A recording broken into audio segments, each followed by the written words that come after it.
Boa noite, estamos aqui com o locutor da rádio LWR, Michelangelo Mendonça, para debater sobre o novo projeto de lei que anda viralizando na mídia ultimamente, batizado por grupos ativistas como Bolsa Estupro.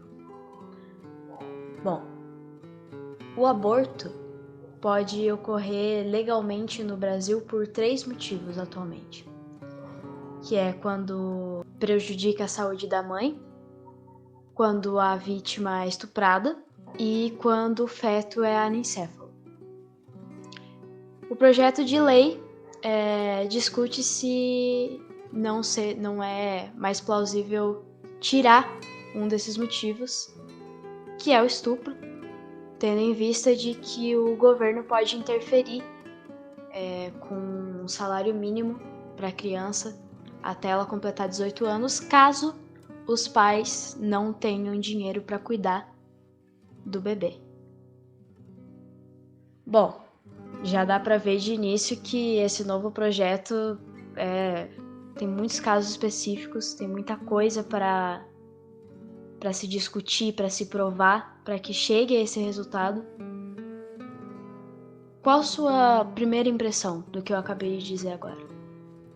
Bom, boa noite, Malca. Primeiro de tudo, muito obrigado pelo convite. Tratar de aborto é sempre um tema muito delicado, uma vez que a nossa sociedade é educada com base na família, em princípios judaico-cristãos e de defesa da vida. Com base nesses princípios, infelizmente, um grupo sem ética na política manipula a população para que se posicione contra a regulamentação do aborto, dando plenos poderes à mulher sobre o seu corpo, o que seria o mínimo aceitável numa sociedade civilizada. Mas isso fere diretamente a estrutura capitalista do patriarcado, que tem por base um conceito religioso. Por que eu abro a minha resposta dessa forma? Porque se a gente for olhar atrás dessa postulação de lei e da conjuntura que vem sendo trabalhada para a aprovação dessa lei, você vai ver que o peso político que está sendo exercido é o da bancada evangélica. A bancada evangélica é que faz peso nesse argumento pró-vida pela proibição do aborto. Ok, então eles precisam enfrentar uma problemática que advém da sua teoria da proibição do aborto. Essa criança é uma criança que não foi desejada pela mãe, ela é fruto de uma violência. Se não for feito o aborto assistido pelo Estado e com toda a segurança, o Estado, teoricamente, de alguma forma, precisaria se responsabilizar por essa criança. Com base nessa premissa é que a bancada evangélica faz essa defesa de tese.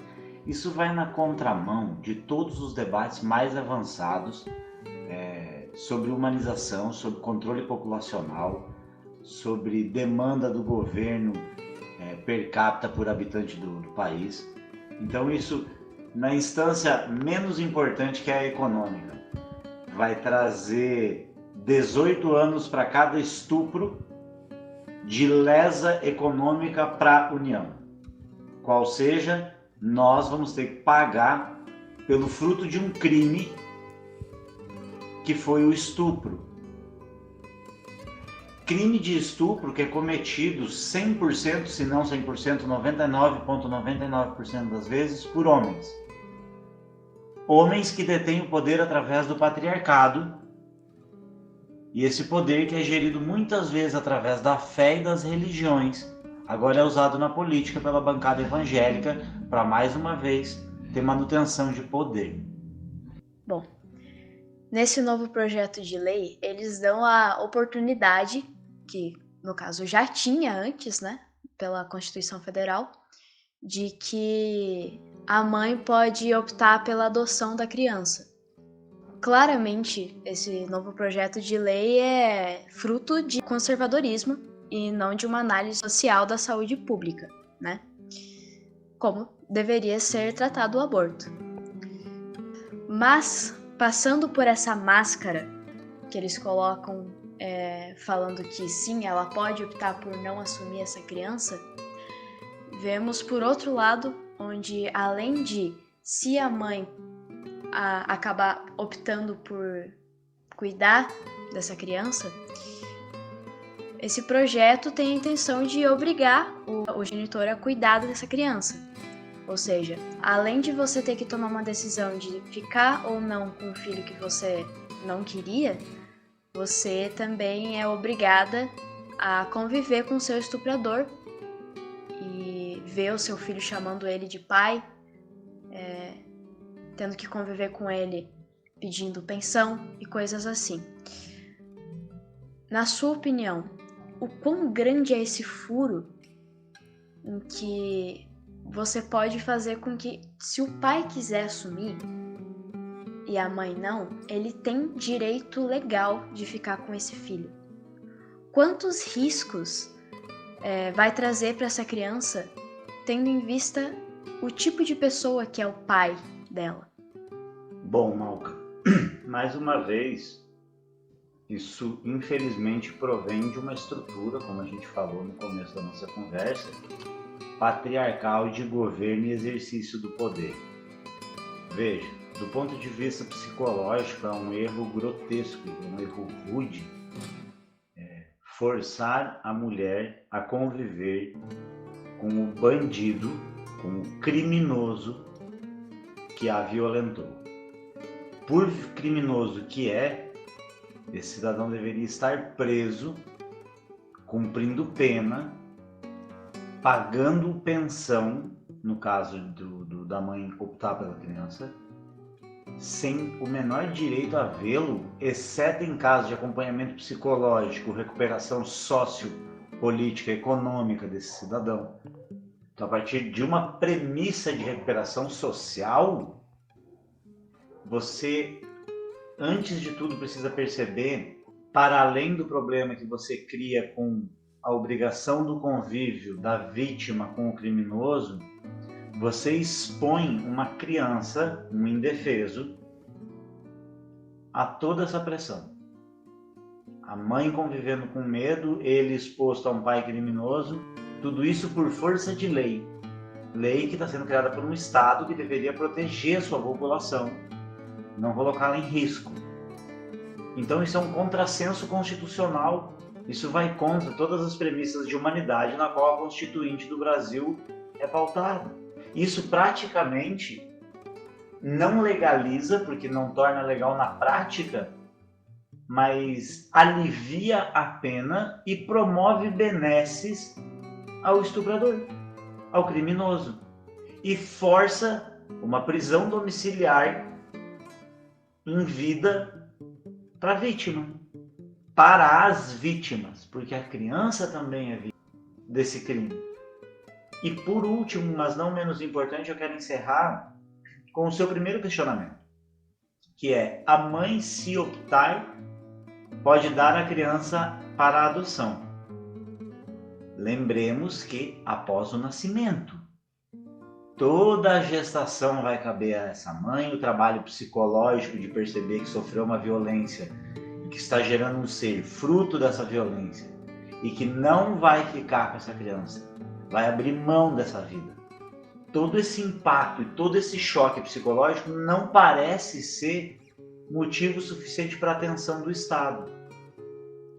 Mas o convívio de um pai estuprador com uma criança inocente, sim.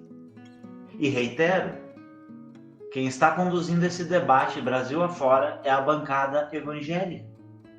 Então você que está ouvindo a rádio agora, que é parte das igrejas evangélicas, é parte dos núcleos de oração cristãos do Brasil, pensem no que Cristo faria. A quem ele beneficiaria? A vítima do crime ou ao criminoso? Bom, temos que relembrar também que uma campanha foi criada nas redes sociais, onde qualquer público tem o direito de votar sim ou não para a aprovação desse projeto. E a diferença foi gritante. Foram 240 mil votos não, e apenas 8 mil sim. Mas abre a essa pergunta do quanto que nós estamos longe, a sociedade brasileira, né, de ser considerada minimamente humana, comparado com a Argentina, que optou pela legalização do aborto alguns meses atrás.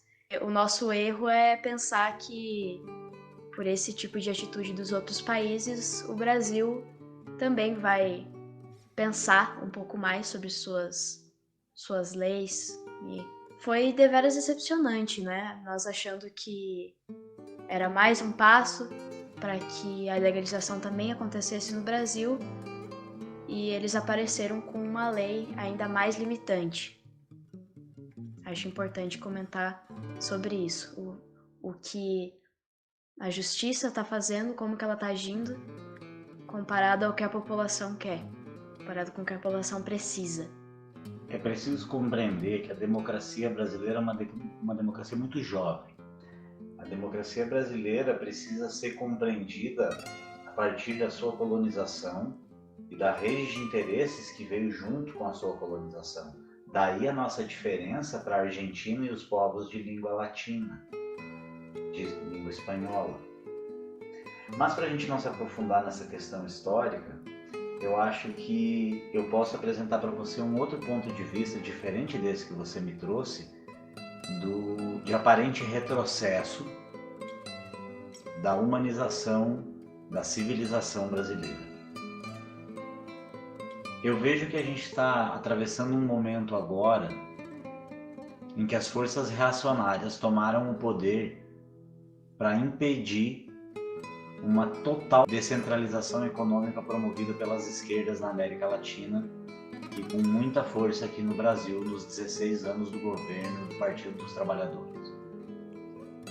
Foi necessário a direita, pelo seu projeto diferente do projeto social-democrata da esquerda, um projeto liberal de direita, um projeto que se diz liberal, mas que em Jair Bolsonaro encontra todas as formas do conservadorismo,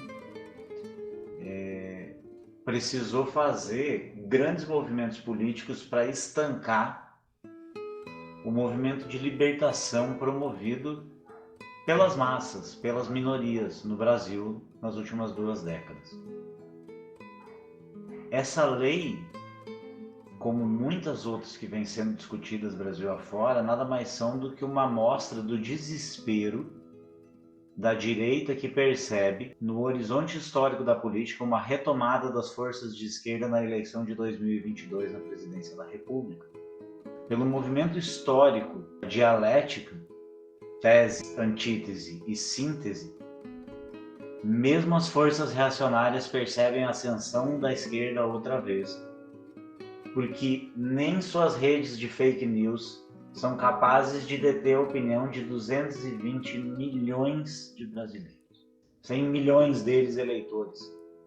60 milhões deles povo. Povo. Como o povo da Comuna de Paris.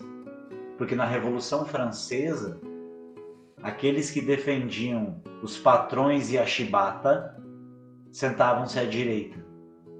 E aqueles que defendiam o povo sentavam-se à esquerda. E assim é pela política mundial afora desde aqueles tempos. E no Brasil não é diferente. Aqui a eleição vai ser definida por quem é o povo. Então a gente está vivendo, na verdade, um grande avanço que a própria força reacionária já localizou e desesperadamente tenta conter com leis estúpidas e que certamente não serão aprovadas, como essa, acerca do aborto. Muito obrigado pelas suas palavras, Michelangelo. Obrigado a você, Malca, pela oportunidade de estar falando aqui na revista digital. Parabéns pela nova direção da revista. Eu acho que os caminhos do livre pensamento são os que vão levar o Brasil a esse crescimento, a esse marco civilizatório, a essa humanização, para onde todo mundo precisa seguir, não só o Brasil. E o Brasil não pode ficar para trás dessa nova era onde as guerras serão obsoletas e o ser humano vai viver em processo de cooperação. Entrevistas como essa, debates como esse, trazer a população a conhecer esses assuntos é o início desse processo. Muito obrigado a você. Obrigado, aqui é Malca Meneghetti falando em nome do Botecano Revoluções.